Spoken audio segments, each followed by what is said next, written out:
Magandang araw! What's up mga kanoo? Ngayon ay ipapakita ko sa inyo kung paano namin ginawa ang aming bukayo. Kaya tara, kaibigan, samahan nyo kami.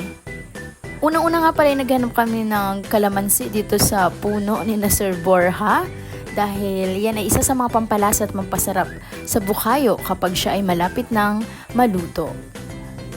Ayan, habang kita ay magluluto ng bukayo ay syempre maglalaga din tayo ng saging, hilaw na saging na masarap isawsaw sa matamis na asukal. Ayan, pagsasabayin natin sila ng luto kasi isa rin yan sa paborito natin. Kapag nailagay na ang kinayod na bingi, kaya medyo malaki yung mga pagkain namin yan kasi nadadala na siya ng buo. So parang kinutkot na lang siya ng kutsara or tinidor para matanggal siya dun sa bao.